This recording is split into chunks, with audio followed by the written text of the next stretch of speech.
metáfora. E depois, quando nós terminamos, quem sentir no coração, quem sentir à vontade, pode abrir a câmera, pode abrir o fone. Aqui é um ambiente seguro, acolhedor. Aqui nós não temos julgamentos, não temos competição. Aqui temos mulheres que estão sendo despertadas para viver algo diferente na sua vida. Você já pode entender algo. Você não é mais uma no meio da multidão. Existe algo reservado que é só para você. Amém? Meninas, eu vou iniciar. Shirley, maravilhosa. Ai, Jesus. Tá bom. Meninas, a Shirley, ela grava, mas ela grava só o momento em que eu estou na leitura e que eu ainda trago alguns compartilhar.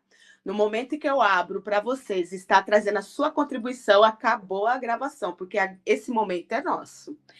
Então, vamos lá.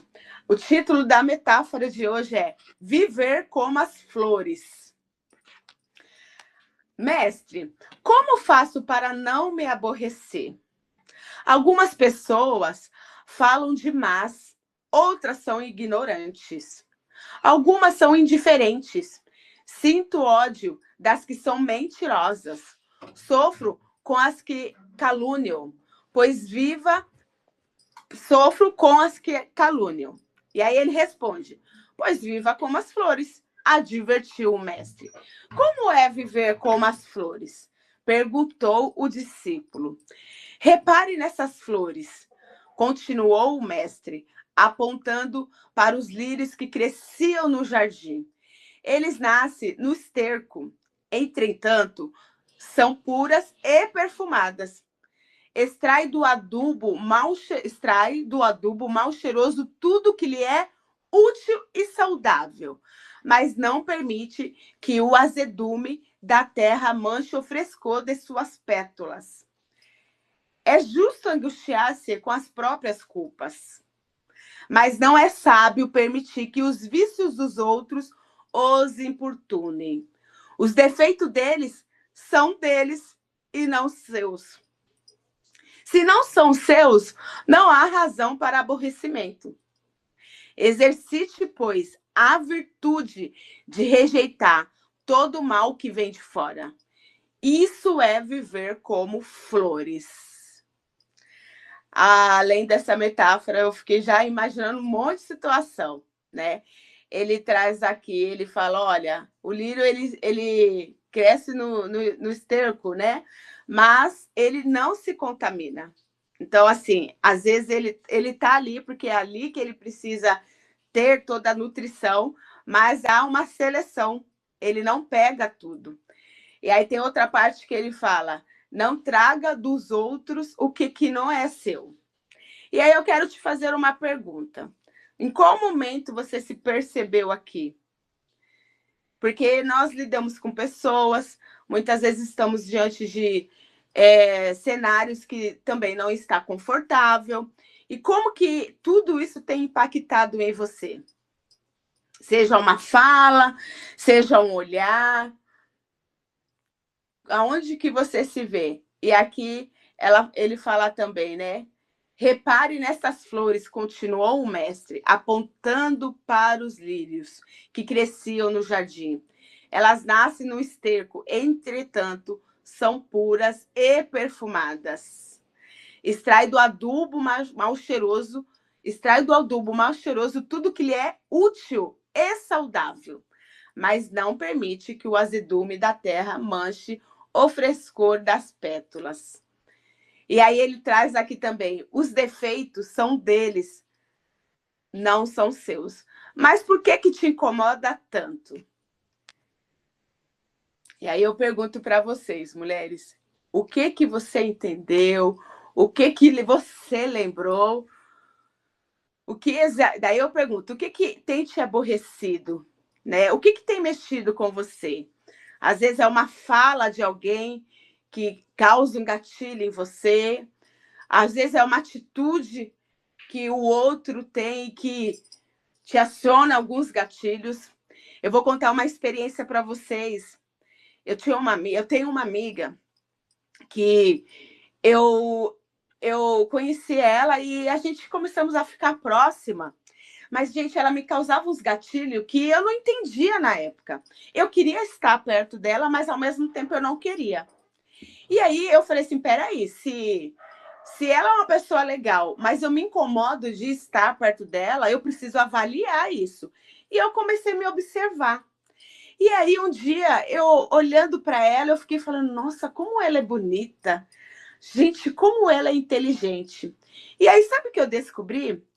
Que o que me incomodava nela era o meu sentimento de inferioridade. Eu tinha um sentimento de inferioridade muito grande. E quando eu via uma pessoa que, na minha percepção, ela estava acima de mim, eu logo já me colocava numa posição onde eu não tinha que me relacionar com essa pessoa. E toda vez que eu estava com ela, mexia com a insegurança que estava dentro de mim. E aí eu fui trabalhando isso, né? Fui mudando o meu diálogo interno, levei até para terapia. Eu falei, não, eu gosto de estar com ela, mas toda vez que eu estou com ela, aciona uns gatilhos em mim, que é muito estranho. E aí, através do autoconhecimento, eu descobri que o sentimento que eu tinha na época de me se sentir insegura, e aí, quando eu olhava para alguém e que eu achava que ele era melhor do que eu não me sentia merecedora de nem ter amizade com essa pessoa. E aí eu fui bloqueando isso, e ela sempre querendo ter relacionamento comigo, tudo, e eu tinha, mas eu não dava muito acesso para ela, né? E quando eu descobri que falava sobre mim, o sentimento que eu estava carregando referente a ela, as coisas começaram a mudar. E eu lembro que quando eu comecei a ir para estágio, eu tinha que fazer alguns trabalhos. E tudo para mim era uma oportunidade. Então, um dia eu fiz um evento das mulheres de pijama. E eu queria fazer que nesse evento uma palestra, levar uma palestra que eu tinha que levar, né, eu tinha que levar para a escola para apresentar o que eu estava fazendo dos meus projetos. E eu consegui mobilizar uma noite de pijama e foi na casa dessa minha amiga. E aí ela me dava um bloqueio. Quando eu via ela, eu ficava pensando, ai meu Deus, ela vai ficar fazendo um monte de pergunta para mim. Ai meu Deus, vai ser isso, vai ser aquilo, porque era uma insegurança interna minha. E aí eu fui para casa dela, ela abriu a casa dela, não pode fazer o pijama, pode fazer isso, pode fazer aquilo, e eu me senti. E eu levei o computador, e na hora que nós fomos fazer a comunhão, tomar um caldo, eu abri o computador e falei para ela assim: olha, agora eu vou apresentar para vocês uma palestra. Essa minha amiga, que ela já me causava um bloqueio, ela falou: ah, eu não acredito que você vai fazer isso. Gente, imagina, ela já me causava um bloqueio, eu estava na casa dela e eu pensei, falei assim, não, vai ser, eu internamente o Chaves já quis, né, se abaixar. Aí eu falei assim, não, vai ser coisa rápida, não vai levar 10 minutinhos, mas eu preciso passar para vocês isso que eu estou aprendendo, né? Eu queria que você me desse uma oportunidade. Gente, ela é muito expressiva. E ela começou a fazer caras e bocas. E aí, além dela, tinha mais 3 mulheres. E eu pensei assim, eu foquei em quem? Nas 3. Falei, peraí, ela não gostou, mas eu vou focar aqui nessas 3, porque eu preciso trazer isso, esse trabalho, mas o que eu vou falar também é conhecimento que eu estou tendo é muito relevante, não pode ficar só em mim. E aí eu comecei a ler lá, eu comecei a falar sobre a criança interior. Gente, essa minha amiga, que hoje ela é minha amiga, ela começou a fazer caras e bocas. E eu falei, eu levantei um muro ali, eu falei, não, nem vou ver ela. A do lado começou a dormir e a da frente ficou ouvindo, aí sei se ela entendia. Mas eu consegui passar por esse bloqueio. E aí isso foi me fortalecendo, porque eu entendi que o problema não era essa minha amiga. O problema era a inferioridade que eu sentia, a insegurança que eu sentia dentro de mim. E, gente, eu consegui passar essa barreira. E hoje nós nos tornamos grande amiga. E recentemente, depois que eu já percebi que eu estava curada, resolvida, que ela não é mais um bloqueio para mim, eu contei tudo para ela e hoje é motivo da gente dar risada. Por quê? Porque eu entendi, né, que não era ela. Né? Então, que nem esse discípulo estava perguntando aqui para o mestre, né? Falando das pessoas, por que, que elas são isso, são aquilo? Porque as pessoas elas vão ser o que elas querem ser. Porque cada um tem a sua vida e cada um vai escolher como quer viver. Mas como vai atingir você é uma escolha sua, é uma escolha minha. E se está te atingindo, se está te ofendendo, está faltando recursos para você se fortalecer, para você lidar com o cenário. E eu trazendo para essa questão da minha amiga, para mim era muito dolorido, muito dolorido. Mas quando eu comecei a entender que não existe ninguém melhor que ninguém, existem pessoas fazendo aquilo que eu não estou fazendo. E se eu não estou fazendo o que elas estão fazendo, eu preciso, no mínimo, da possibilidade de conhecer elas para aprender com elas. E quando eu comecei a aprender isso, eu saí desse lugar da insegurança e hoje eu me permito estar com pessoas que, olhando, eu acho que está num nível muito maior que o meu. E se estiver com essas pessoas que eu quero andar, por quê? São elas que vão me ensinar. São elas, com elas que eu vou aprender.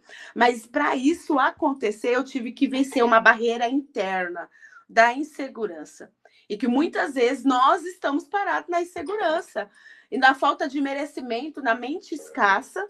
Então, menina, trazendo essa contribuição para vocês, eu quero deixar vocês à vontade para também trazer o que falou ao seu coração, onde você se identificou, né? E finalizando hoje, eu sou amiga de verdade, não tem mais bloqueio, porque quando eu tô com ela, eu gosto até de andar com ela, porque agora eu sei que era sobre mim, era sobre a minha insegurança, sobre o meu medo. E você, qual que tem sido os seus medos? Qual que tem sido as suas inseguranças? A Sueli fala, acredito que todo mundo tem